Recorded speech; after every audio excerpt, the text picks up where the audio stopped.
This thing is not performing, man. A little bit better. How is everybody doing? Welcome to Fire for Effect Live.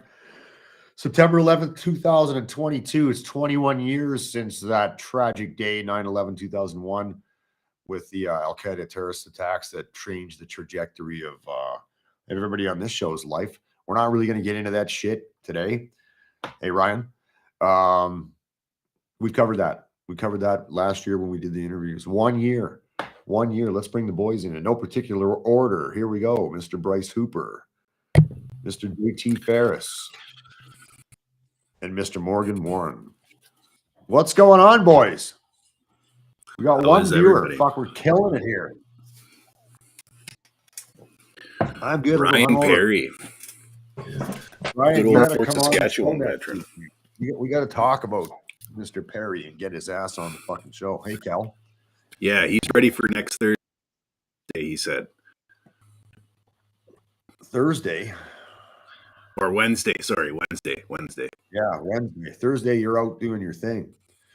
Yeah, 1 year, man. 1 year anniversary. That was by design because the first thing we talked about was 9/11. And if you guys, anybody watching or listening hasn't seen those, go back and listen to those. Those were recorded ones. That was before all the live shit.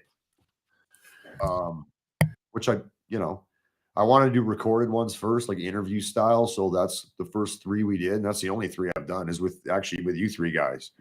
So if you guys haven't seen that, go back, check it out.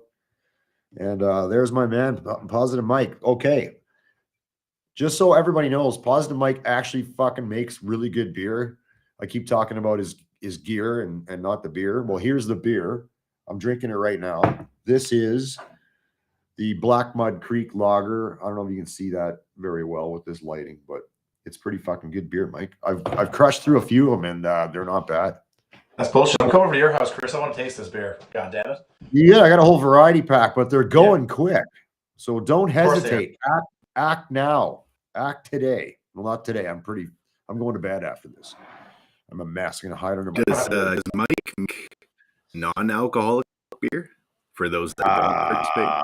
That's a great question, Mike. We'll see what he says. I don't know if he makes non-alcoholic. Mike's like, no, I only make beer for men. Right? I don't see the point out of that. It's like decaf coffee. Or Bud Light. That's non-alcoholic, isn't it? Coors Light, Bud Light. Coors Light, yeah. Driving beer. Yeah. Who knows, man? Yeah, 1 year. So over the last year, what's happened? Well, Morgan got fucking asked to go home from the army and still hasn't gone back. I'm still at home, if anybody's wondering. Yeah, still at home, still waiting for the memo or whatever. What are you waiting for? What the fuck is going on? I don't know. Nobody calls me.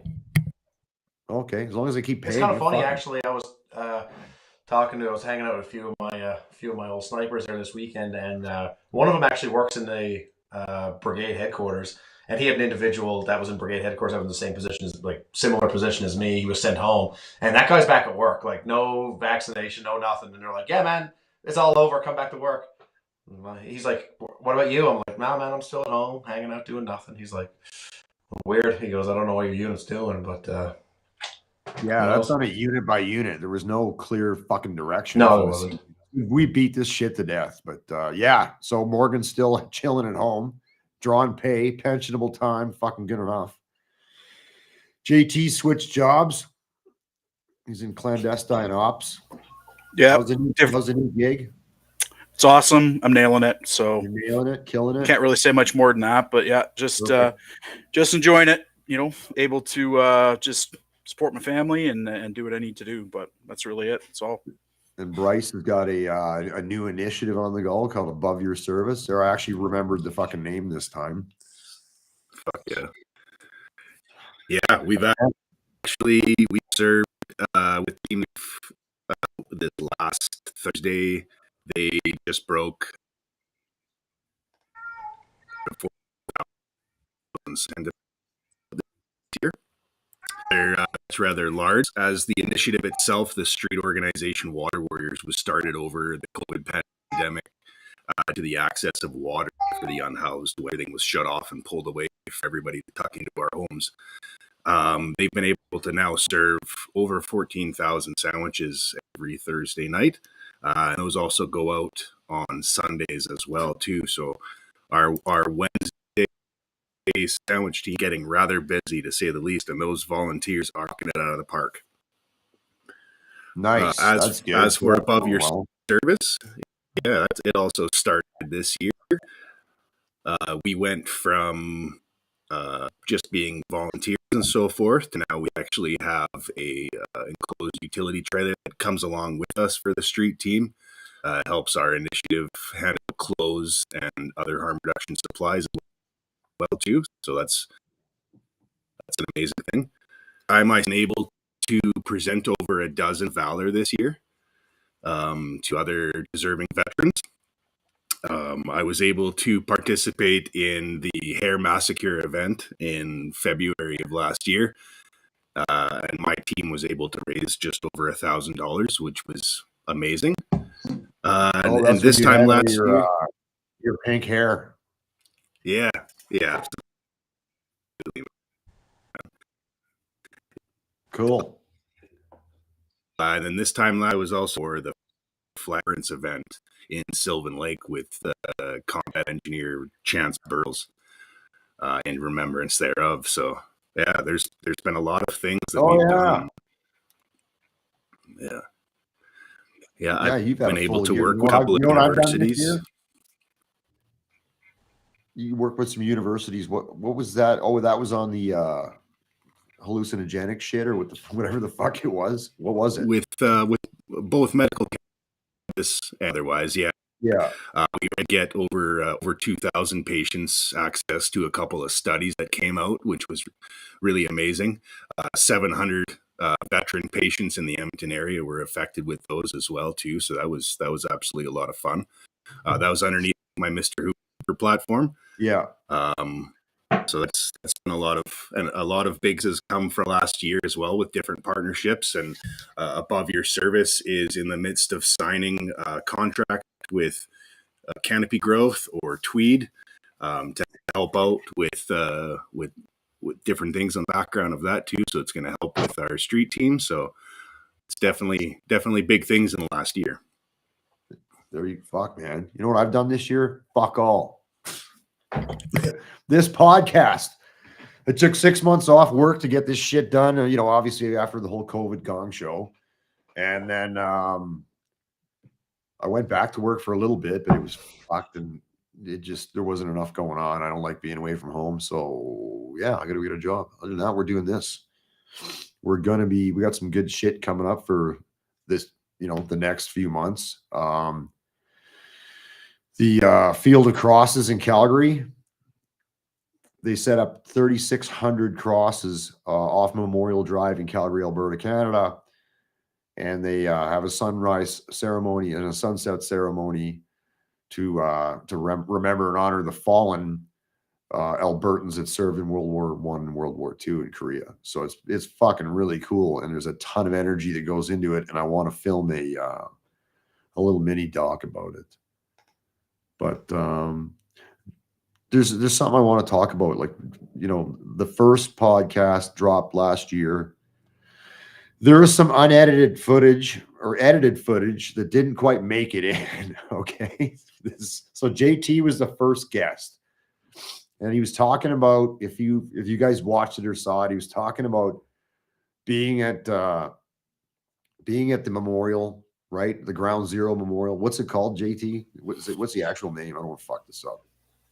It was the Ground Zero Memorial. Like that's yeah, like the big waterfall and shit that's there right now. It's a fucking very impressive thing from all the pictures I've seen. He was there, and then he's going on about he was in a bar underneath Ground Zero, and what a great bar it was. And I was like, "Fucking what? You're at a bar? You're at a bar underneath Ground Zero." And I'll give it a little bit more context because I was there when they still had like. You're gonna have to then. Yeah, so I was there before the memorial. Like I was there, probably maybe a year plus after 9/11. And so they still had those two cross beams that were the big cross. It was fenced off, so you couldn't get near the actual enormous, because everything had been removed at that point, and it was obviously the parkade or however deep the towers had gone, but it was enormous, the scale of this hole that the towers once were in.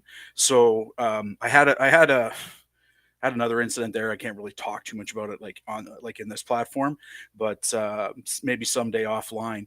But yeah, so what happened was is that's the condition I saw it in. I didn't see it where it's in the state, or even I don't even think they had plans for what it was going to look like or what they were looking to implement. So yeah, I that's what I saw, and then afterwards. I kind of talk about how I had this trip to New York, had a great time, but what happened was is I obviously got Ground Zero, where the Twin Towers were mixed up, versus Empire State, because we did a bit of traveling. I got to see like David Letterman, and then we went out that night and we went to this bar underneath the Empire State. So that's like two drastically different places, but just going through this format, I messed it up. Find that clip, man. I gotta show it next week or something. But Well, the worst, I was like, are you telling me you were at a bar underneath the Ground Zero Memorial? He's like, yeah, 100%. 100%. I was like, I said, there is no fucking way, man. There's a bar underneath that waterfall. Like you're looking up, drinking your fucking pint, and all these people are, solemn and doing what you do at memorials. And then it kind of dawned on him that no, I was not at a bar underneath Ground Zero. I was at the Empire State Building. So like, again, it's nice we're able to kind of laugh, like have a bit of a chuckle about it. But like, I was pretty red in the face, and I was pretty taken back by how I was able to mix the two up. But the one thing I definitely want to just say about that whole experience is New York is a beautiful city. Had a great experience there, a tremendous amount of culture, very, very safe. Like I felt very safe. And there was this huge spirit of like camaraderie and just community. Didn't matter who you were, or where you came from. You just felt safe. You felt accepted. And they were very proud to show their city off. And yeah, had a really great time. But I do apologize if anyone does take offense to the fact that I messed those up, but all I can say is I had a great time. It never made the final cut, man. So I know, but we're talking about it now, so like it's fucking hilarious. That's why. Yeah, the memorial itself. Actually, I was there in November of 2011, and it's pretty impressive. So yeah, I don't know. If you ever have a chance to go to New York or more over Manhattan, I mean, like JT said, there's a lot of interesting things to see in New York. I mean, if you ever watch the movie, like my personal favorite movie, Ghostbusters, you get to see all of Central Park, and then you go down to where Twin Towers were, Empire State. Yes, it's pretty impressive, and what they've done with that area and what they've done to memorialize it, it's pretty impressive to say the least. I got to get there. New York's been on my list for fucking ever, right? But it just hasn't happened yet.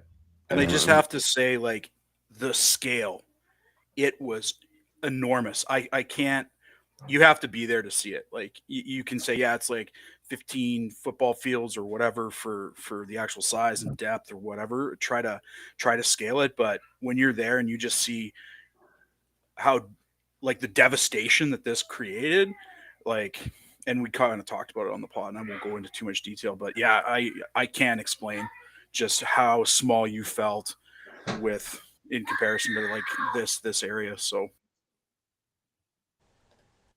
yeah, it's on the list. Everybody that's gone to New York is just blown away, and especially those that have seen that memorial and walked that entire area. And I'll be sure to ask. I'll say, my buddy JT said there's a fucking bar down there. Do you know where we get in?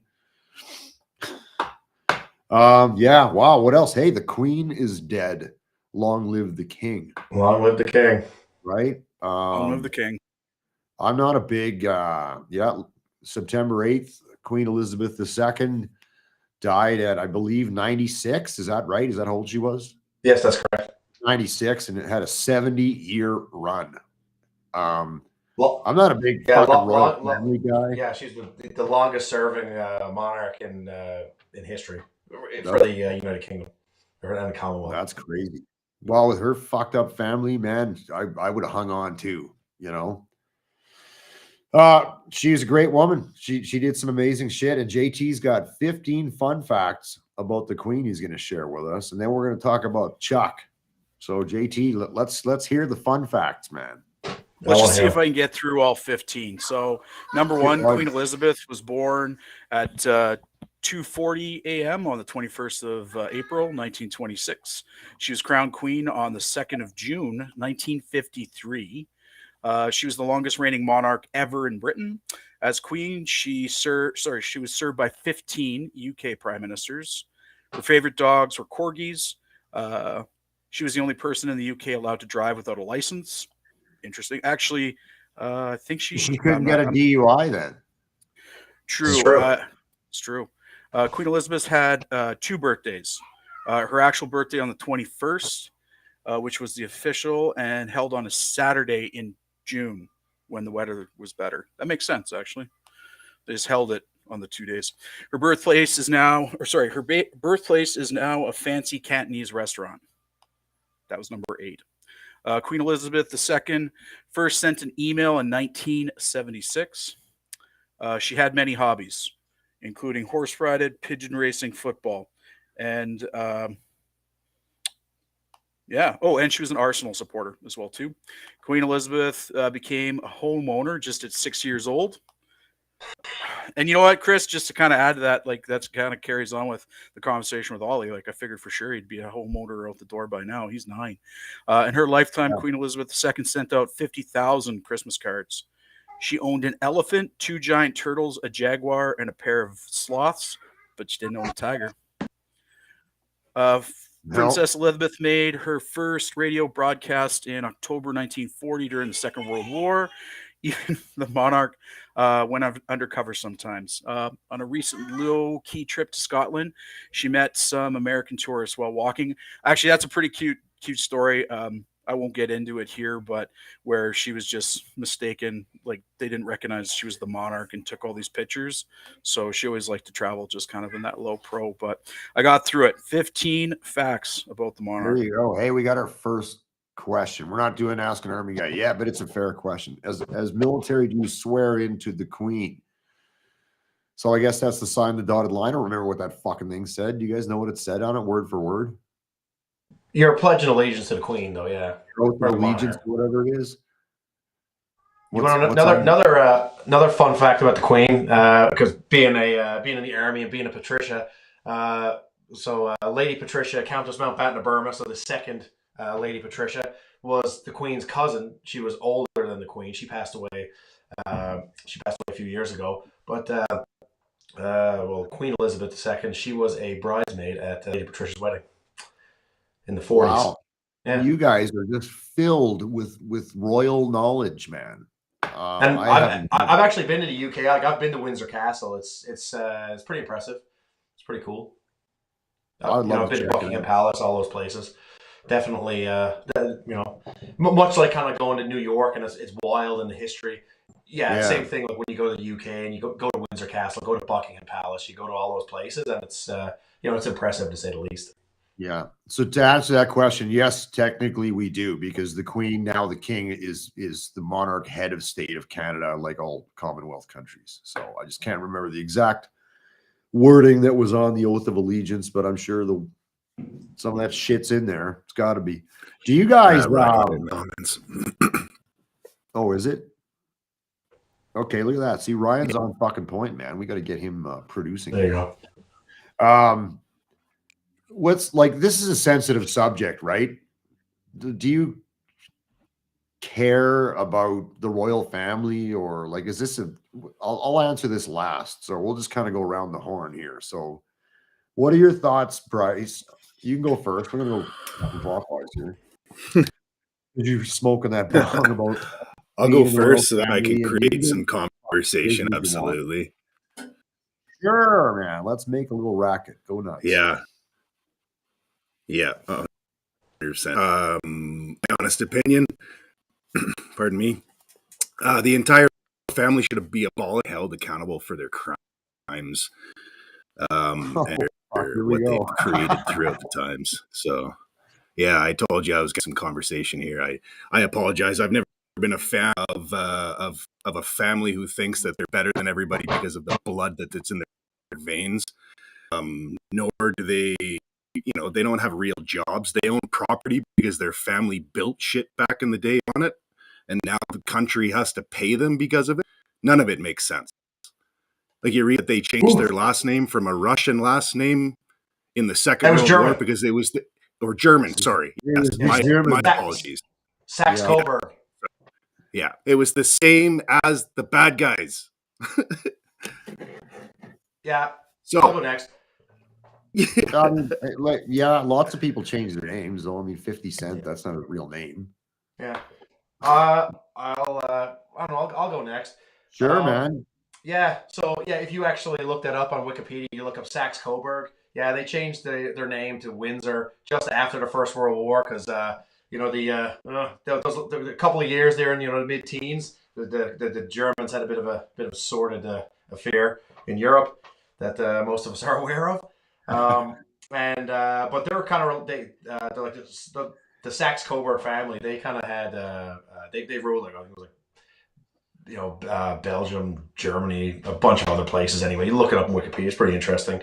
And I think if you actually watch that show, The Crown, I think in the first couple of episodes, it kind of they talk about it and they mention it all. I heard that for a TV show that's a pretty good. No, obviously there's some embellishment and shit, but it's a pretty good. I think it's pretty. I'm a bit of a history guy, and I think it's fairly well done and pretty accurate. I mean, all things considered.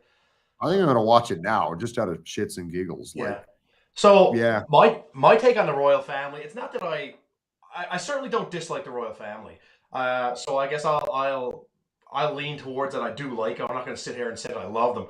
That being said, though, if you actually look at the numbers, people will say, well, the royal family, we have to pay them, the Commonwealth and people in the United Kingdom have to pay them X amount of dollars. If you actually look at it through tourism, the United Kingdom and Commonwealth countries actually make more money off of the royal family than we actually pay them. So it kind of balances out. One thing I'll say about like the monarch, about Queen Elizabeth, in this world that's as crazy as it is, I mean, this is a woman that's seen a lot of things in her time, even when she was just a princess.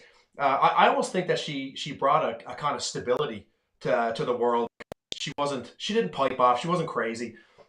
And she's been there through it all. All these British prime ministers, all the visits she's done to all the Commonwealth countries. Another fun fact about countries that are ruled by royal families. I should say ruled by royal, but are like constitutional monarchies like Canada or even the Dutch that have a royal family. Generally speaking, the quality of life and people's incomes and things like that are higher, and countries are a bit more peaceful. Last thing I'll say about the royal family is I actually have more respect for the royal family than I do for any of our politicians. Reason I say that is because when you look back, hundreds of years, if you were the king or queen, if you were the king of the country and your country went to war, you were expected to lead your men to war. And if you couldn't do that, your eldest son did that. And to some degree, the royal family and the Dutch royal family are very similar. And even the Jordanian royal family, they do the same thing. Guys like Harry and William, William was a search and rescue pilot. He flew risky missions. Then you got Harry in 2008. Yeah, you're right. I mean, he was a fufak, and he went on to be an Apache pilot, and he was on the front lines. He was there, helmet in Afghanistan.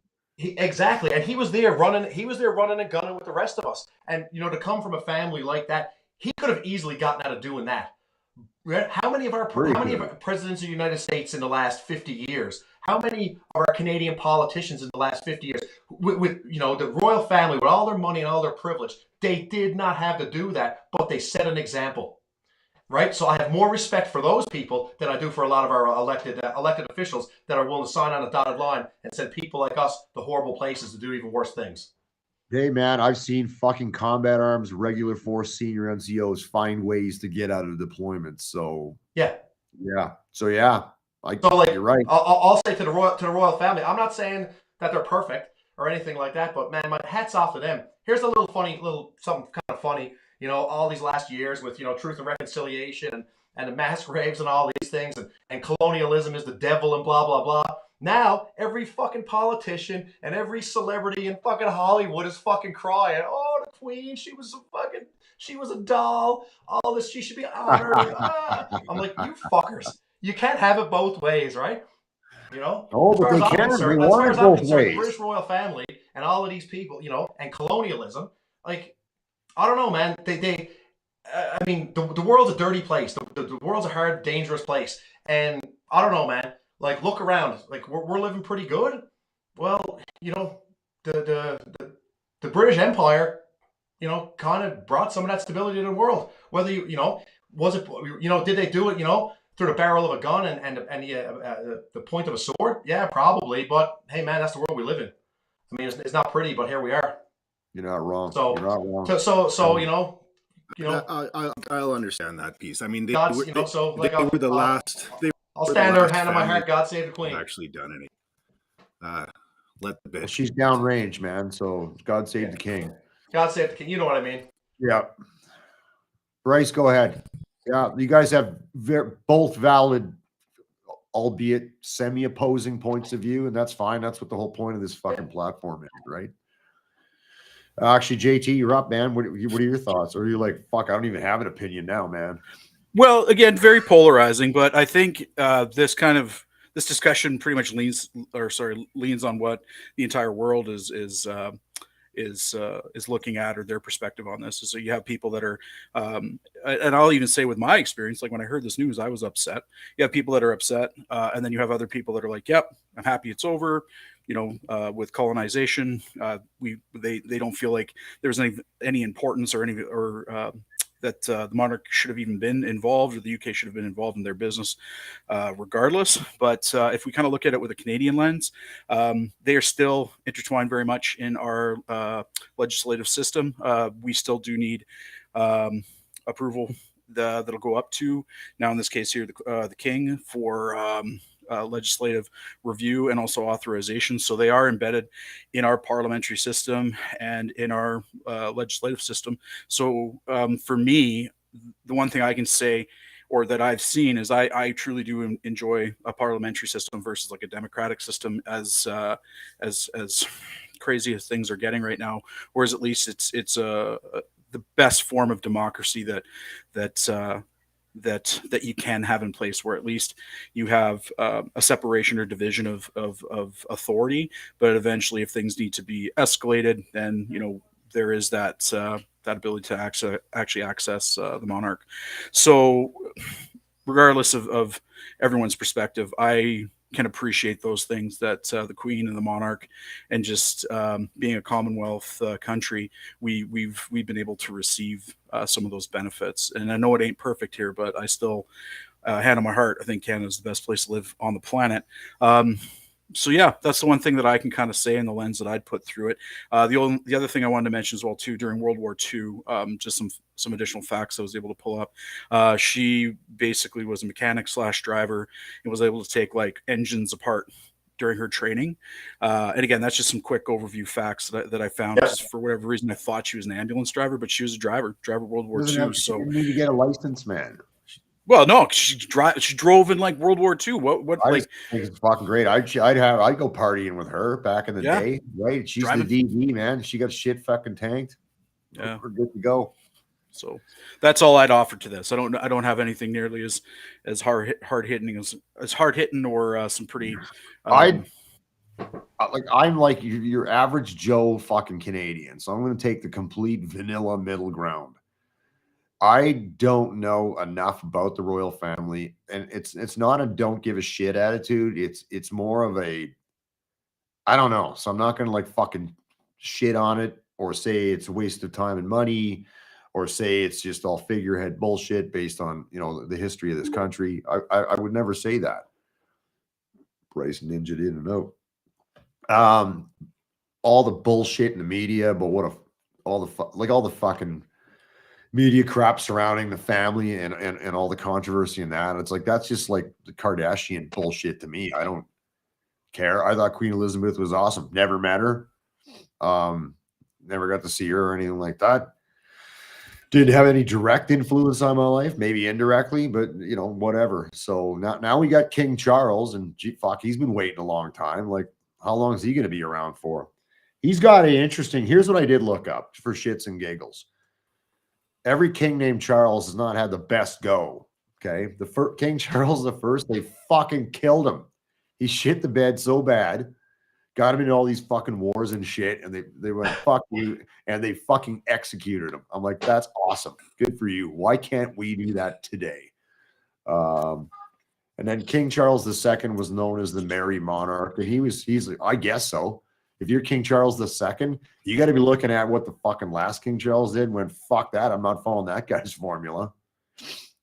And now we got Chuck, and fuck, I wish him the best at whatever whatever he does. Thoughts, comments? Anybody jump in? There's been a lot of positive spin with Charles. Bryce ninja again. Fuck this. Let's talk about Charles. I'm out of here. It's Bryce did.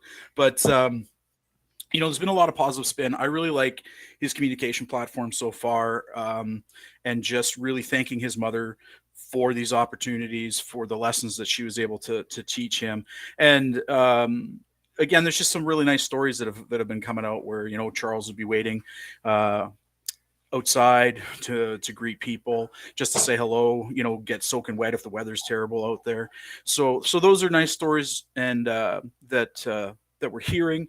And again, this is his opportunity, right? Like as Chris was able to mention there, most Charleses haven't had a good go, but I feel like Queen Elizabeth kind of set him up for success. Like there's not too many scandals that are going on, but well, I shouldn't say that. There's a few that are going on. Let's be honest, man. He had a fucking 70-year handover. 73 year handover. It's like if she's on her, like she passed quickly. Like I don't track the Queen's health. I feel like it was 2 or 3 weeks. Health problems. Like I don't know, man. So it's like the Queen's in the hospital. The Queen's fucking downrange. I was like, wow, that was quick.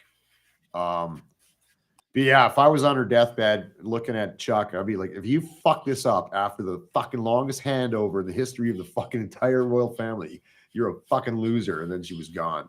It's probably not what happened, but that's how I envision it. So yeah, man, I don't fucking know. Where'd Bryce go?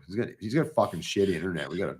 Could you imagine, like, if they started just at like, okay, we're gonna open up the Pam, we're gonna go through this whole this whole briefing again. All right, I don't have much time left. We're gonna go page 1, and we're gonna go.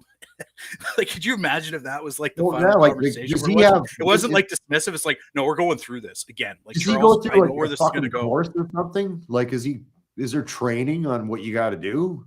Well, you're raised. It's all the etiquette that you're brought up with, like all those small rules that you're supposed to know, and how you but he's got to sign off on a bunch of shit, and he's got to go to a photo shoot for some money that he's going to be on. Well, it's probably pretty comprehensive, like when you're kind of coming in there with your with your checklist there, so it should be pretty good. I wish people would stop asking me if are they going to change the $20 bill. Fucking no. Why would they? No, the big discussion is just changing over to a king's crown now too, right? Like that's the biggest discussion. Military. Well, that being said, JT, like the new monarch can actually choose whatever fucking crown they want. That's what I was just going to say. His crown, he can, or he can go back to Tudor crown, he doesn't which have people to refer to as the king's crown, but that's actually not correct. That's I did not know that.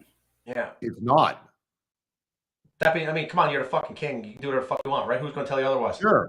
Get like a big Sauron crown with like big spikes or whatever, and just change everything up. Well, no, I don't think he can make his own crown. It's not like when you're a Jedi and you build your own fucking lightsaber. He's got to fucking pick one or the other. He doesn't have to like go off and find his crystal and kind of make go on his journey. I think that's out of Game of Thrones that you're talking about. No, I was thinking more of like, I don't know. No, he could wear the same crown to save everybody a couple bucks, and not have to fucking, because if he goes to the what we call the king's crown, the Tudor crown, you got to change so much shit. Yeah, right. Not just in the military with everybody's fucking cap badge. You're talking about every fucking everything government, man. It'd be a fucking gong show, I guess. Yeah. So I don't know. Well, just like any great leader, when they come in, the first thing you're going to do is you're not going to listen to anyone and change everything. Yeah. I like everything you have been doing. We're changing all of it. And everyone that's been here before, you're garbage. Anyone ever heard that before? No, Yeah. I have not. Hang on. What? 'Cause you're What right. for turnovers? You got to be that. You're a madman. That's like What's classic that? turnover for turnover. That's Yeah. that's like the classic line. It's like I like everything y'all been doing. I'm not going to listen to you. We're going to change everything. And Oh, the first thing we need to do, fuck yeah, that's yeah. what I'm talking about, brah. It's like the turnover. You got to change it all. I don't Dismiss think he's gonna- everything that you've What's he gonna done or fucking change, everything that man? everyone's done before. I don't know Dismiss what he's everything gonna that's been change. done before. Don't listen to it. Come up with all the new rules. What do you think he's going to change? No, I'm just being facetious. I don't know what he's going to I change, don't. but we're going to know very quickly. There's a comment there that says, "Don't you guys think it's just stupid to care about what a guy that wears pajamas all day is going to wear on his head?" It's not that we care about what he's going to wear on his head, but if he changes what he's going to wear on his head, it's going to cost people a lot of fucking money, and it's going to cause people a lot of fucking grief. So it's not that I care about it personally. Like, yeah, I don't give a shit if he wears a fucking spaghetti strainer on his fucking head, but if he does, then all like the army ranks and every fucking federal building and everything else, now we got to put spaghetti strainers on fucking things instead of Queen Elizabeth's crown. So Yeah. I care, but I don't care. Like, That's exactly it. Like I bought an Artillery King's Crown hat badge fucking like 30 years ago. A brass. Yeah, one. I have a Patricia King's Crown hat badge as well. Right. Sitting on deck, ready to go in case she Yeah. went down range, and then she did. Me too. So now it's in a fucking junk drawer somewhere. I'm gonna find it and give it to somebody who could wear it. Like I don't need it. Yeah. But that's he. I don't know when he's gonna decide that, but yeah, if he changes his lid, it's gonna be a fucking huge cost. If he changes his lid, we're all gonna flip our lid. I don't. Yeah, well, whatever. whatever. Trudeau makes it I fucking thought it was rain funny. money. He's probably already changing it. The decision hasn't even been made. Anyway, let's get into the fun part of this thing. Lindley fucking bailed on me. I don't know where he went, so I got to run the board. Bryce smoke bombed. He probably didn't pay his internet bill. This next bit, if you guys haven't been part of this for a while, we haven't done it in a while, so I hope there's some good questions that are going to come up. We call this Ask an Army Guy, and this is an opportunity for viewers to ask us whatever the fuck you want. You can ask us a question for just directed at one of us or all of us or whatever. I'm going to keep it loose. So I'm going to go to the text line and see if anything comes up there. Fucking Bryce can't seem to get Wi-Fi service. Well, fucking solve your IT problems. Get off the marijuana cigarettes, buddy. Fuck. I can't help you, man. I'm running the shit right now. This is great content, I know. Yeah, the devil's lettuce, So, man. Well, that's just as bad as like what was it last week or the week before, where I just wouldn't work out for me, even though I had a connection, everything was good to go. Just well, you're at your buddy's epic house, fail. and he's on like some fucking superstore fucking internet package or something. Well, even when I went to LTE, man, like nothing was working. Should have. World we live in, man. It's some tech shit. Yeah. So let's get those questions coming. Otherwise, this is gonna die on the table, and we're just gonna start making shit up. Here we go. Positive Mike. Is Morgan still in the armed forces? Is the mandatory? Okay, fuck. This is a great question. We kind of talked about this earlier, Mike, but I know Morgan explain because he's still technically a current service member. Yeah. Long story what short, happened, and then what happened with the law and all that shit. Yeah, I'm still in, and the mandates have changed. Nobody's called me, so I don't know. I'm in some kind of like weird purgatory where like the army owns me. The army still pays me, but I haven't been to work in like going on like 10 months. November 11th will be 1 full year of getting paid and not going to work. So come on, well, it'll be interesting. And it's all pensionable too, so. Right, for me, I guess. That's not consistent across the board due to completely fucking mishandled policy. One unit has guys back to work, the other unit kick people the fuck out of the military with his lawsuits coming, and then another unit's like where Morgan's at. He's fucking LOB, man, left out of battle. So Chris, here's the interesting one, just like for both of you guys, just something to consider. Like, so where I was at in my career, I was a guys in the artillery. So I was a CQSQ, which is, for those who don't know, it's like a senior, like the most senior warrant officer position. And it's a merited position, which means like you have to have so much time and rank and have to jump through so many hoops and check so many boxes to be hand selected to do one of those jobs. Now, when I was booted out of there, without even signing a piece of paper, like nothing, I was replaced. And along with doing that job, I was a qualified, infantry company sergeant major. So like technically, like I'm in the promotion zone. So I could be promoted like right now, or I should have been promoted right now. I mean, we'll see, right?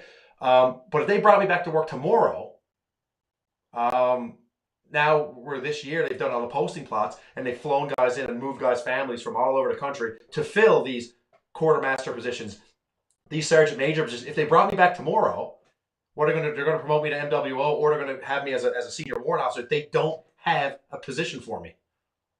Like, what am I going to do? Chris, you're muted. Yeah, they fucked it all up, Yeah. Like, I don't know. So yeah, Mike, to answer your question, yes, he still is, but the way the CF's handled it has been a complete fucking colostomy bag. We'll fucking move on. Yeah. The future of the Canadian Armed Forces. Do you think people sign up in 5, 10? Fuck, I don't know. They're trying to, in an effort to attract the more diverse Canada that apparently we are, is all these new dress regs, and this is where you get into fucking purple hair and fucking fingernails and face paint, grenade pins stuck in your nose, shit like that. And that's entirely about recruiting. Recruiting's down, from what I know, from what I hear on the street, that it's down. People don't want to be in the army. But to me, it's like all that shit is all bullshit, because the kind of people that want to join the fucking military are the kind of people that want to join the military, not those people. Maybe I'm wrong. No, I think you're right, Chris. And I think not only is it not going to attract people, it's going to attract even less people, because people like us that would have wanted to join the army are going to be kind of deterred and be like, that's not for me.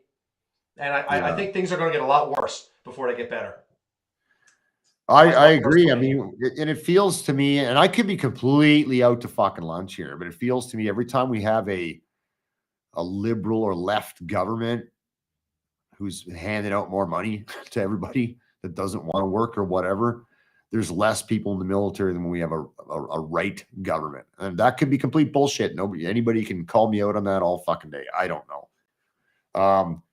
There's probably a million fucking things wrong in the military right now. I see it from the outside, same lens that you guys see in the news and everything, or what I hear from people that are in the military. And it's not good things. I loved it. I loved my time in. We're going to jump down to a question about that after, but I'm glad I'm not in now. I'll fucking leave it there. And I don't know what would compel somebody to join the military now, other than to get free education if they took the officer route and like found some non-combat arms thing, because there's no mission focus right now. So I'm not really sure what that's going to look like, but at some point we still need a fucking army. Okay, here's one for you guys. Can start off first from Christy. Why did you join the military? I'll tell you. Mine's short and sweet. I needed a summer job in 1988 that ended up lasting 24 years. So fucking there you go. JT. I needed a summer job that I pretty much am continuing to serve, and I'm sitting about 22 years. Not to be completely unoriginal, but yeah, I echo the same statement as Chris. A friend of mine said, "Hey, you want to go get paid to go to school?" I was like, "Yep, sure, let's do it." Went and did that program, and 22 years later, I'm still serving, and that's why I joined. It's that simple. We kind of talked about this in the first interview series a year ago. We did. I don't have I didn't know fucking shit about the army. I didn't want to be in the army. I just needed a gig, and there was this program. I can't remember what it was called, but you could join the military, and it would give you credit towards school, and you do basic training over however long, and then fucking that was it. Well, that's not quite what happened. Morgan's got a cooler story than we do. Our story fucking sucks. Yeah, like for me, and I said the same thing a year ago. Well, I mean, just under a year ago, I guess, realistically. As long as I can remember, like I said, I always wanted to join the army. And I did. Not only did I want to join the army, like I wanted to join the infantry. I wanted to be a paratrooper. I wanted to do all those things. I always found, world history very interesting. Born and raised in St. John's, Newfoundland. So I originally joined the reserves when I was still in high school. Joined the Royal Newfoundland Regiment, and for anybody that knows anything about military history and the Royal Newfoundland Regiment, I mean that's a regiment that's steeped in history, and especially like if you're a Newfoundlander, it's definitely a part of our culture. So I was very proud to be a member of that regiment. But even when I was there, I always knew that I wasn't sticking around here. As soon as I was done high school, I was put in a component transfer, and I was going to the regular army.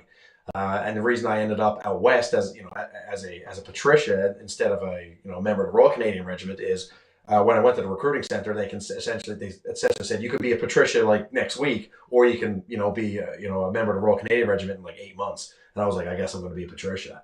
I didn't have any preference at the time. That being said, everything happens for a reason, and I'm really happy I ended up out west. I'm happy I'm a patricia. And I've had an absolutely fabulous career. Like I've had the career that dreams are made of. I've paratrooper, free fall parachutist, sniper, combat operations. I've done it all. Like, everything that you can literally want to do in the Green Army, short of special forces, I've done, and I've loved every minute of it. And I've absolutely no regrets. Despite everything that's happened to me in the last year.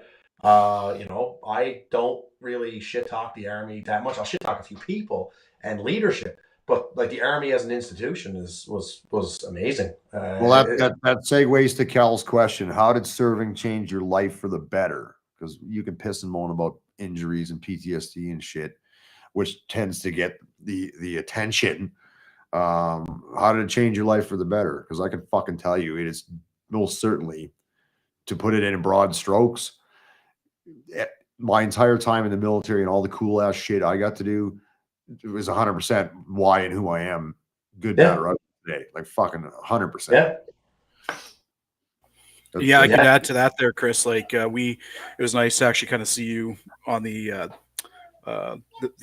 sunset of your career and some of the amazing things you did, and actually have the ability to work with you and serve with you.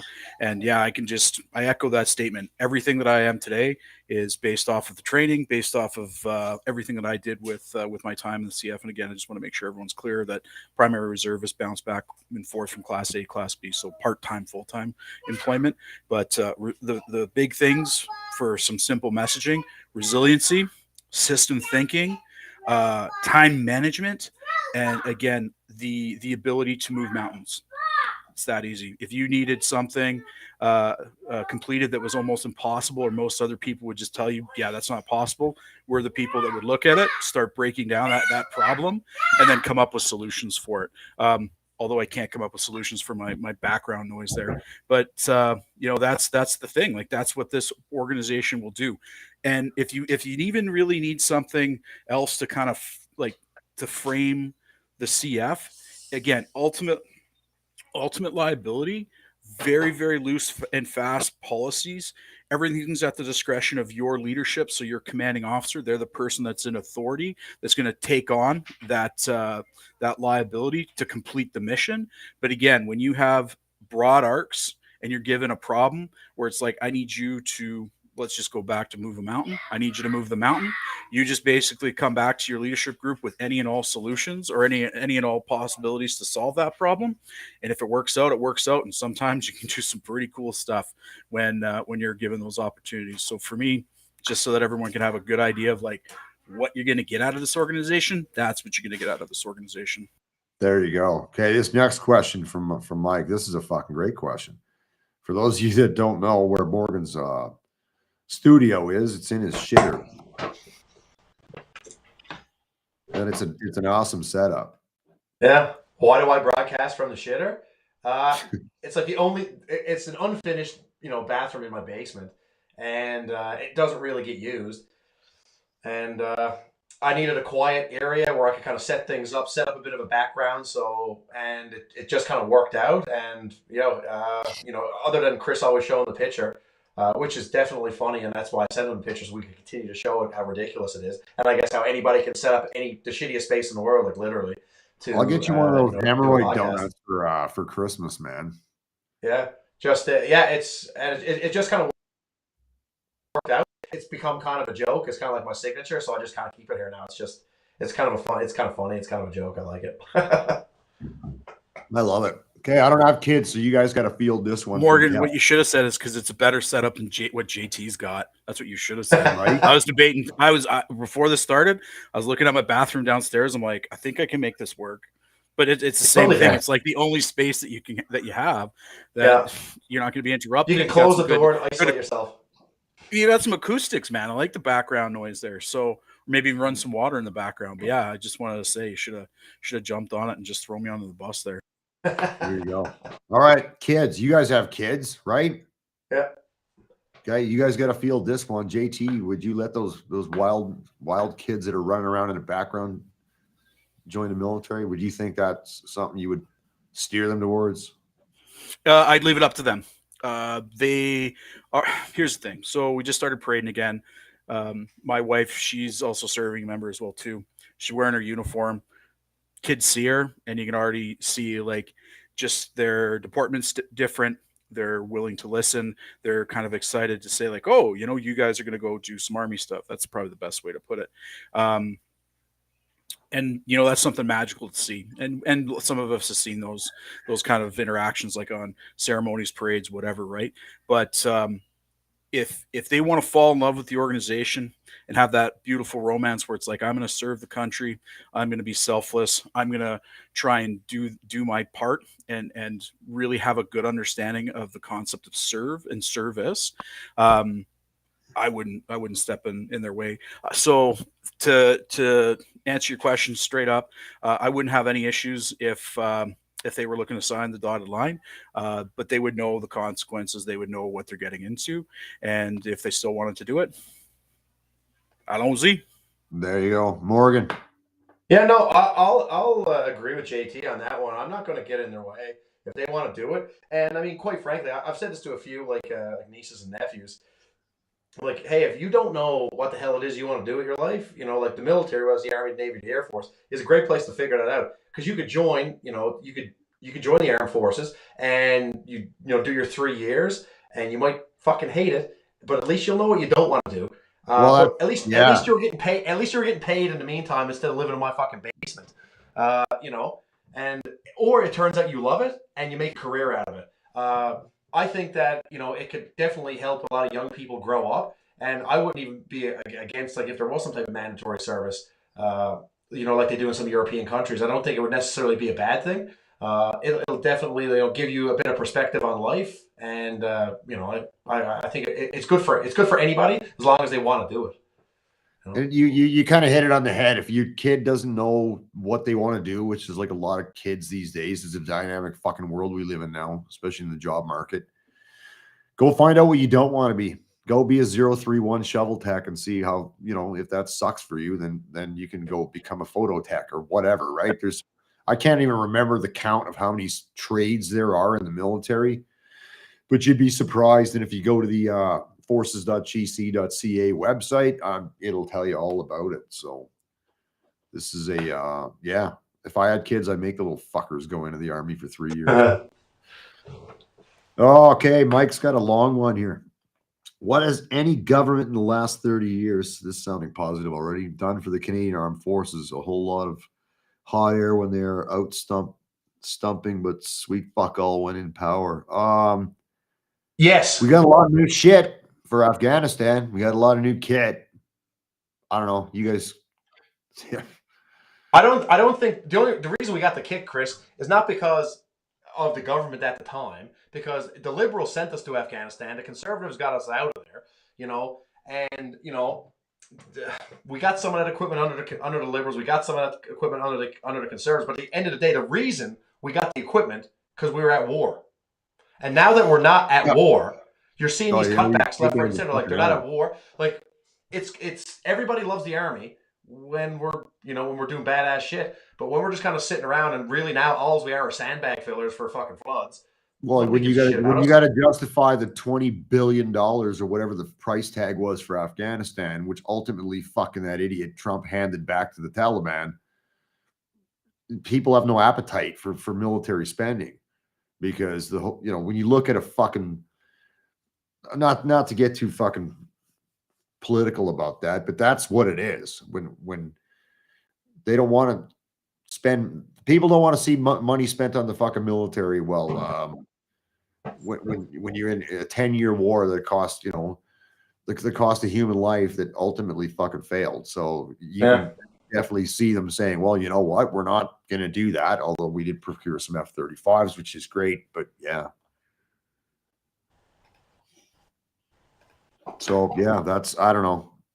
We could talk about Mike about that all fucking night. So I'm gonna kind of move on. But but Mike he's right to an extent. Like I said, when they're out campaigning, they'll say whatever they want, and I'm going to give you. They do it to everybody, not just the military. They're going to promise you the world. They get in power, and then you get forgotten about. And the military is the biggest department in the federal government. So because we're the biggest, we always get cut first. That's. It doesn't matter if it's a conservative government, a liberal government. If they're going to trim fat, they're coming after us first. That's all there is to it. Yeah. So, look, they all hate us equally, I guess. Yeah, that's fucking. It is what it is. Yeah, it is what it is. Yeah, we got to wrap this shit up. Our right. hour has come to an end, and JT's got to punch out. He's got kids to deal with. Bryce had to step out because his family started streaming Disney Plus and Netflix, and so he got punted off his own internet. So good luck with that. Yeah, thank you everybody for tuning in. Thank you, JT. Thank you, Morgan. Thanks, Bryce, wherever you are. I'll chat with you cats in a bit. Thank you to all the viewers. I want to thank my sponsors. I thank Positive Mike for all this wicked beer. So let's get into that stuff. Fire for Effect and Fire for Effect Live is brought to you by Positive Mike's Brewing Company. I've showed you the beer. He also makes wicked gear. Follow him on whatever social media that you're into. It's brought to you also by Mr. Hooper Inc. If you're looking for alternative sources to conventional medicine, look up Mr. Hooper Inc., Bryce's company. And lastly, my good friends at Lakeside Farmstead, the No-Name family, just north of Edmonton, produce some amazing dairy products. They also are the only Wagyu cross producer in the province, and I have a freezer full of their stuff, and it's quite good. So I hope everybody had a good time tonight. We will be back Wednesday night at your regular program time slot, fucking whatever. You know what I'm trying to say. So until then, stay classy, and we'll see you guys in a few days. Have a good night.